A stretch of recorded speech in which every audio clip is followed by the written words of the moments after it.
Assalamualaikum warahmatullahi wabarakatuh. Anak-anakku semuanya, selamat berjumpa lagi dalam pelajaran sejarah Indonesia. Kali ini kita menginjak ke pertemuan yang kedua. Minggu kemarin kita sudah mengamati atau sudah melihat persebaran materi kita di semester 1. Minggu ini atau pertemuan kali ini kita akan membahas atau mempelajari bersama materi yang pertama, sejarah Indonesia wajib kelas 11 dengan tema perkembangan penjajahan Eropa di Indonesia. Wis?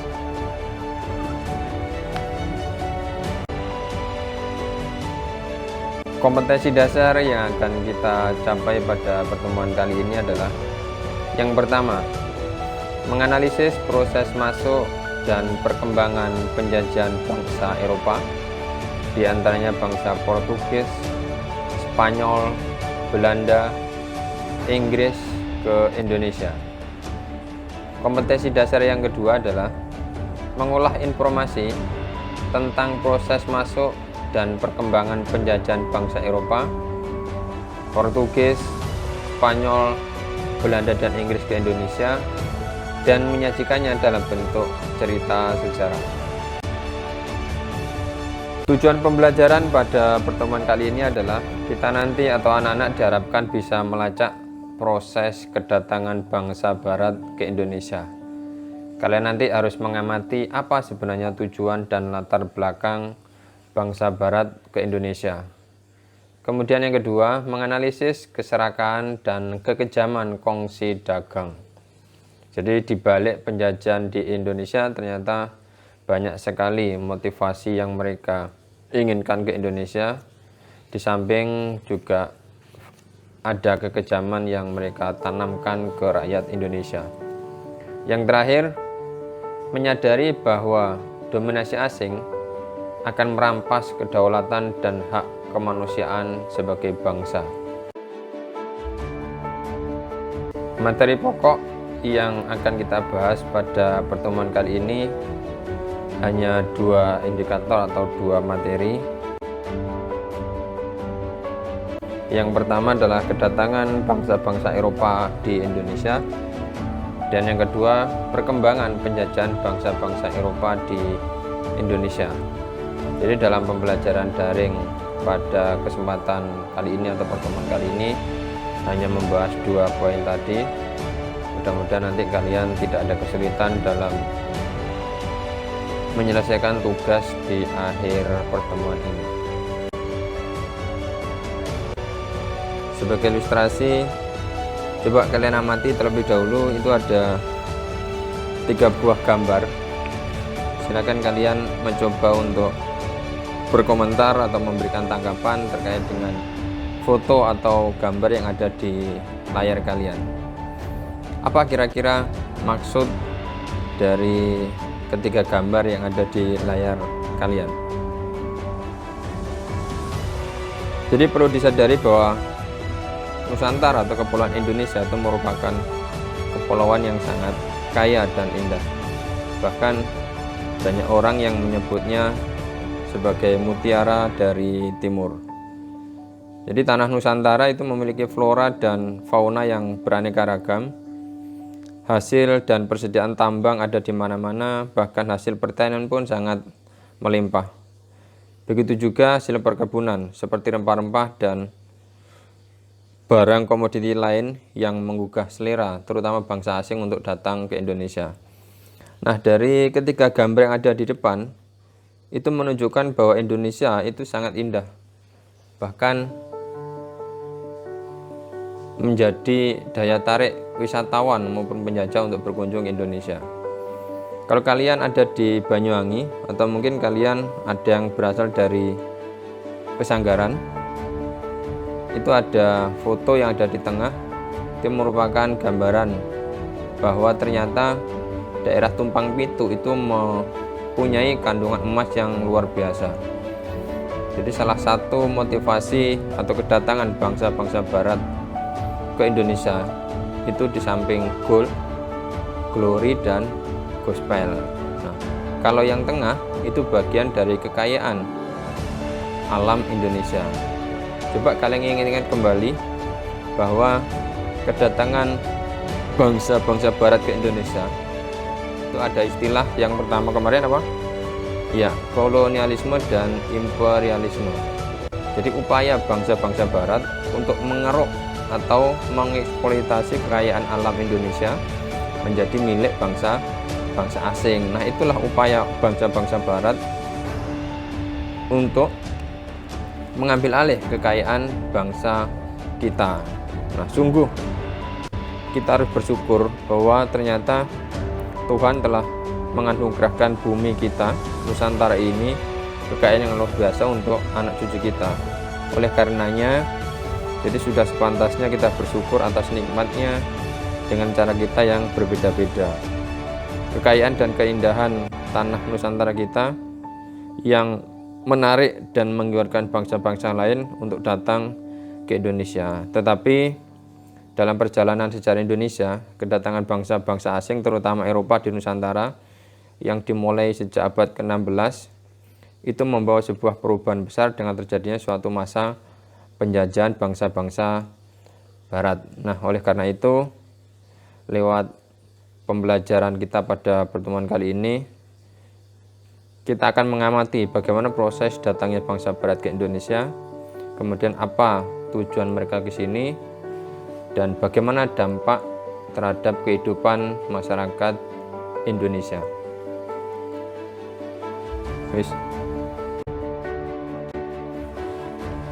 Fokus. Oke anak-anakku, kita langsung ke materi utama.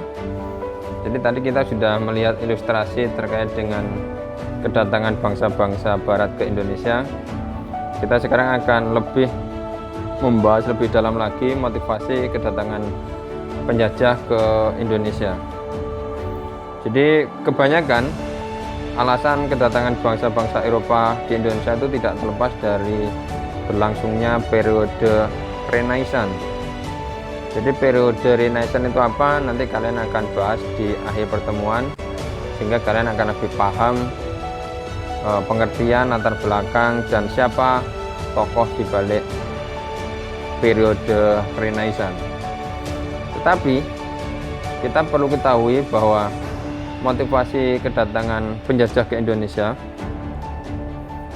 itu ada beberapa faktor yang melatar belakanginya, yaitu diantaranya pertama, perkembangan ilmu pengetahuan dan teknologi.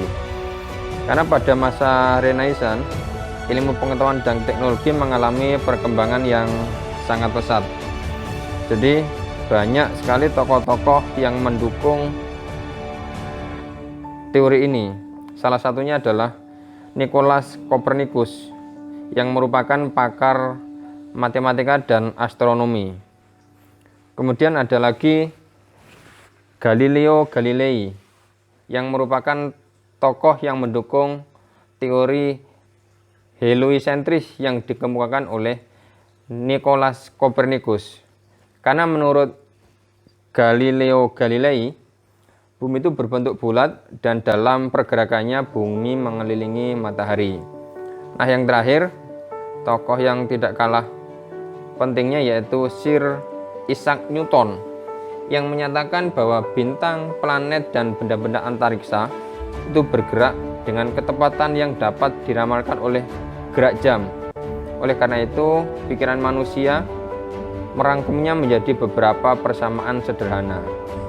Nah, kemajuan-kemajuan teknologi tadi, baik dalam bidang perkapalan dan astronomi, yang mendorong era penjelajahan samudra pada waktu itu.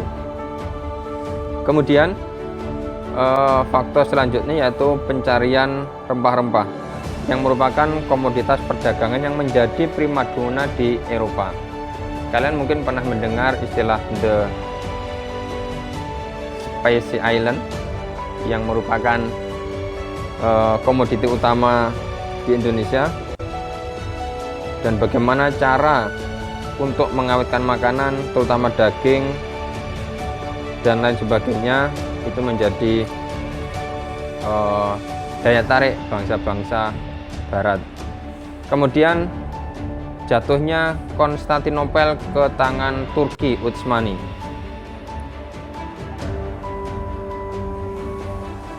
Sultan Muhammad II yang merupakan sultan ke-7 dari dinasti Utsmaniyah sebelum menaklukkan Konstantinopel itu juga orang yang sangat berpengaruh terkait dengan jatuhnya Konstantinopel ke tangan Turki Utsmani. Nah, yang terakhir seperti tadi yang sudah disampaikan, ada semboyan God, Glory, dan Gospel yang mendorong bangsa Eropa melakukan penjelajahan samudra ke Indonesia. Apa itu pengertian God, Glory, dan Gospel? Nanti kalian juga akan membahasnya lebih lanjut di tugas akhir pertemuan ini. Yes. Oke. Slide 7. Nah, selanjutnya kita akan melihat kedatangan bangsa-bangsa Eropa di Indonesia. Jadi ada bangsa Portugis, bangsa Spanyol, bangsa Inggris, dan terakhir bangsa Belanda yang merupakan penjajah-penjajah di Indonesia yang merupakan kekuatan luar biasa ketika menaklukkan Indonesia di era penjajahan. Yang pertama adalah bangsa Portugis, merupakan bangsa Eropa pertama yang melakukan penjelajahan samudra. Jadi Portugis itu mendapat dukungan penuh dari Pangeran Henry, putra Raja Portugis, yang merupakan pemimpin di zamannya, yaitu sekitar pada tahun 19 atau 1497 kembali mengirim rombongan penjelajahan samudra. Kemudian ia juga mengutus Vasco da Gama memimpin rombongan penjelajahan samudra tersebut. Kemudian bangsa Spanyol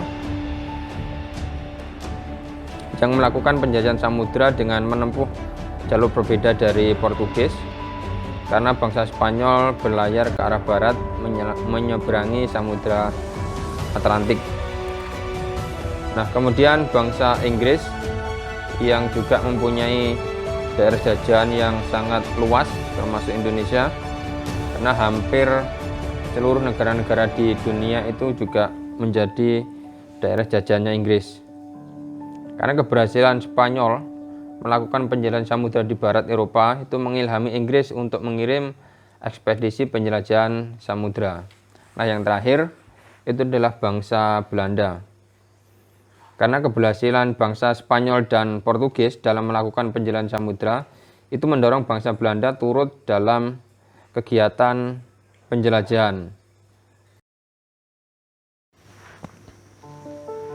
Nah, di slide ke-8 ini coba kalian amati. Ini terkait dengan perkembangan iptek dari negara-negara barat.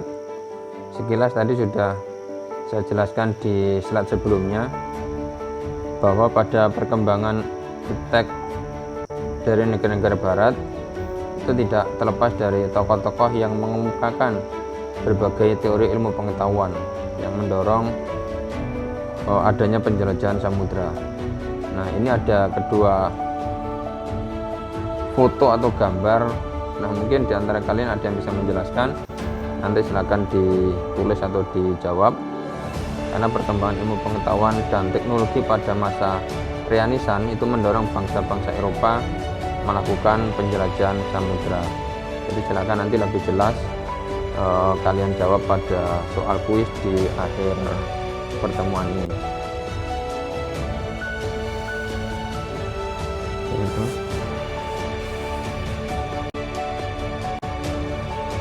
Nah, ini merupakan gambar atau contoh rempah-rempah yang menjadi tujuan utama atau incaran bangsa-bangsa barat ketika melakukan penjajahan di Indonesia. Karena rempah-rempah itu merupakan komoditi utama perdagangan di Eropa pada waktu itu. Jadi manfaatnya juga sangat banyak.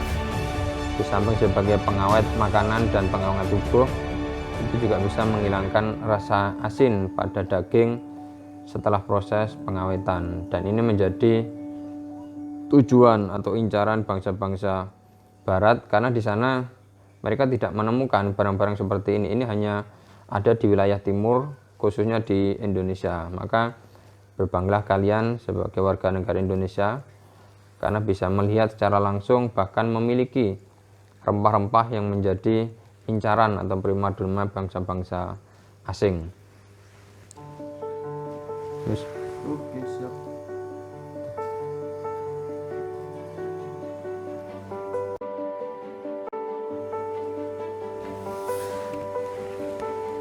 nah, di slide ini kalian juga akan melihat bagaimana jatuhnya Konstantinopel ke tangan Turki Utsmani.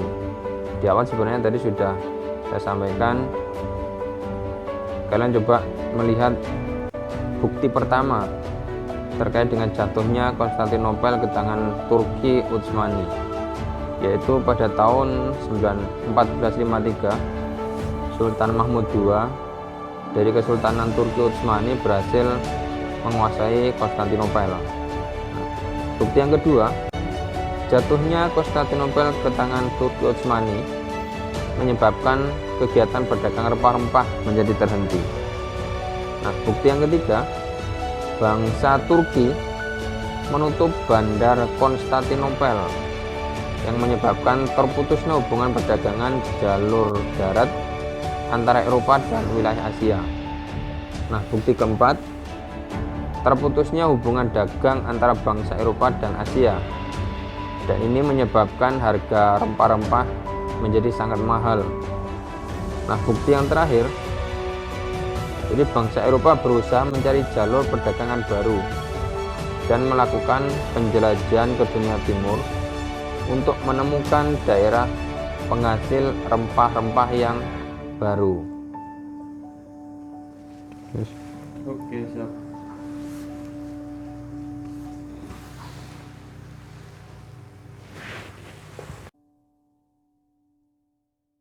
Nah, di slide ini coba kalian lihat ada semboyan penjajahan Eropa, istilahnya 3G.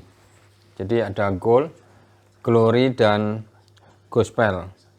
Nah, gold itu merupakan tujuan utama mereka, ingin mengeruk atau mendapatkan kekayaan bangsa-bangsa penjajah atau bangsa-bangsa dijajah, untuk kekayaan bangsa-bangsa penjajah. Jadi nanti mendorong munculnya merkantilisme di Eropa. Mungkin kalian tahu apa itu pengertian merkantilisme. Jadi merkantilisme itu merupakan suatu kebijakan politik dan ekonomi dari negara-negara imperialis. Tujuan utama mereka adalah menumpuk kekayaan berupa logam mulia sebanyak-banyaknya. Jadi mereka tidak hanya mengumpulkan uang, tetapi barang-barang yang bernilai tinggi. Nah, yang kedua itu glory, menggambarkan sebuah kejayaan yang nantinya melahirkan sebuah imperium atau imperialisme. Nah, berdasarkan waktu munculnya, nanti kita bisa membedakan adanya imperialisme kuno dan imperialisme modern. Nah, kalau imperialisme kuno itu berlangsung sebelum terjadinya revolusi industri. Tujuan utamanya yaitu tadi 3G tadi, gold, glory, dan gospel. Sedangkan imperialisme kuno itu menganut aliran dari negara-negara Portugis dan Spanyol yang berlangsung setelah evolusi industri. Nah, yang ketiga itu ada gospel, yaitu menyebarkan agama Nasrani. Karena bangsa-bangsa Eropa memanfaatkan daerah-daerah koloninya untuk menyebarkan agama Kristen atau agama Nasrani. Nah, di antara kalian, mohon maaf, mungkin ada yang beragama Nasrani, jadi tahu mungkin bagaimana perkembangan agama Nasrani baik di Indonesia maupun di dunia. Jadi tokoh utama sebagai penyebar agama Nasrani itu siapa? Ya, betul, Martin Luther.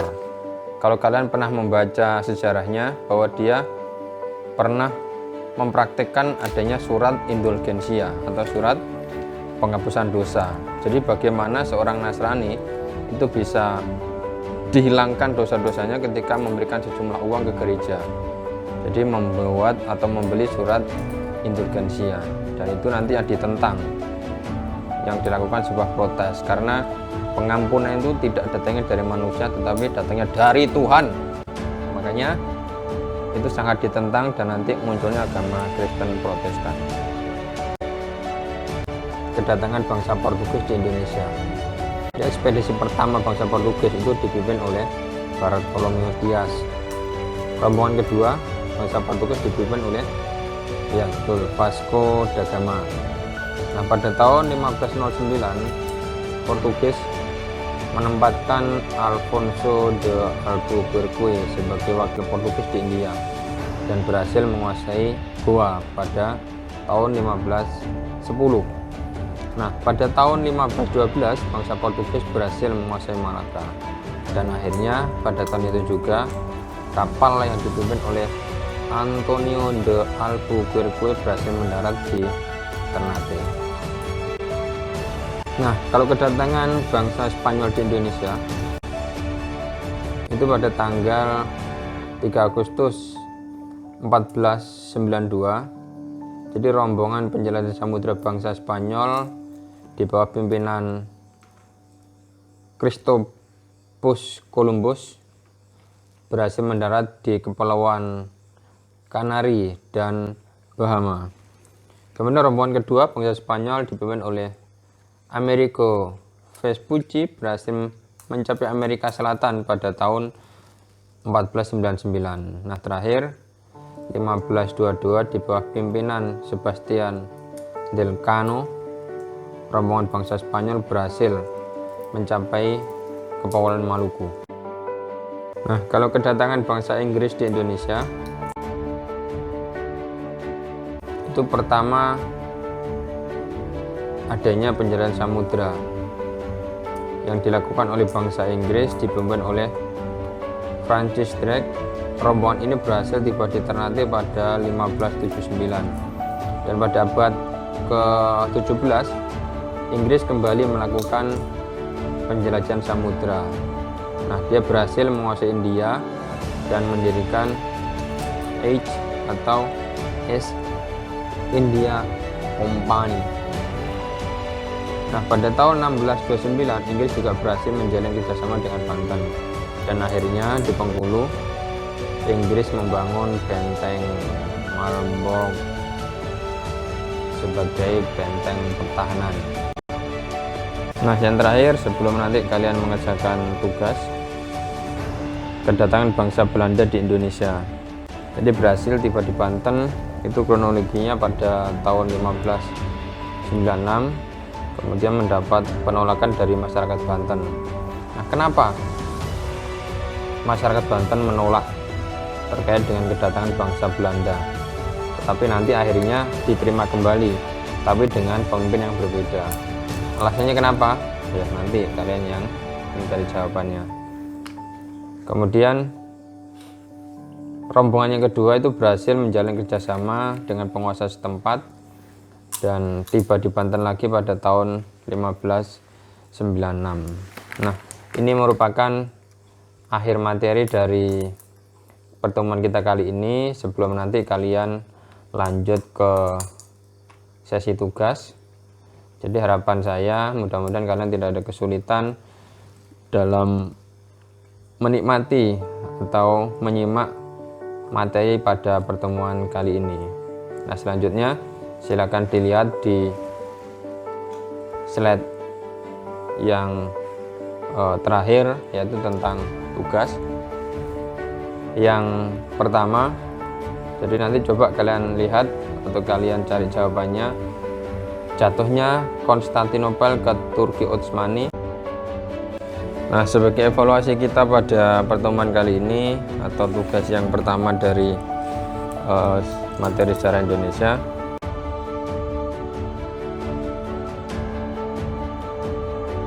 yang pertama, jatuhnya Konstantinopel ke Turki Utsmani berdampak besar pada masyarakat Eropa. Nah, coba nanti kalian deskripsikan kondisi tersebut. kalian cari alasan dan jawaban yang kira-kira mendekati kebenaran.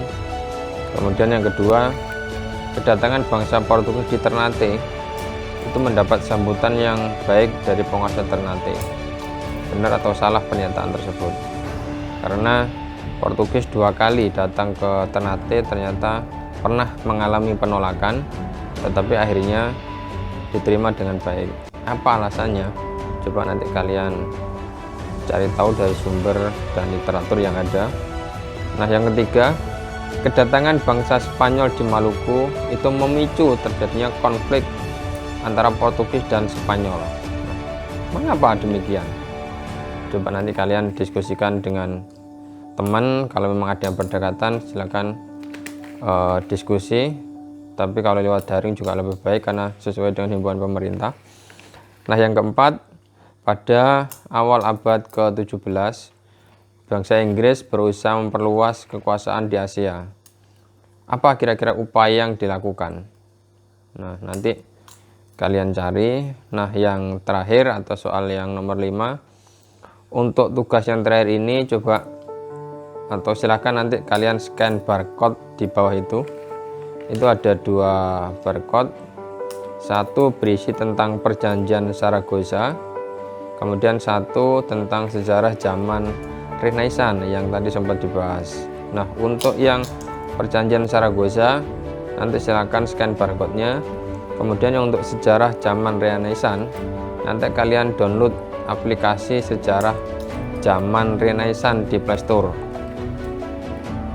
Kemudian berikan ulasan atau ringkasan di buku catatan. Jadi tugas kali ini ada 5 soal, silakan nanti dikerjakan. Harapan saya kalian tidak mengalami kesulitan, dan mohon ya untuk tugas ini kalian tulis di buku catatan. Nanti di akhir semester mudah-mudahan nanti kita bisa ada pertemuan atau tatap muka, sehingga nanti kita bisa jadikan sebagai tugas akhir atau portofolio.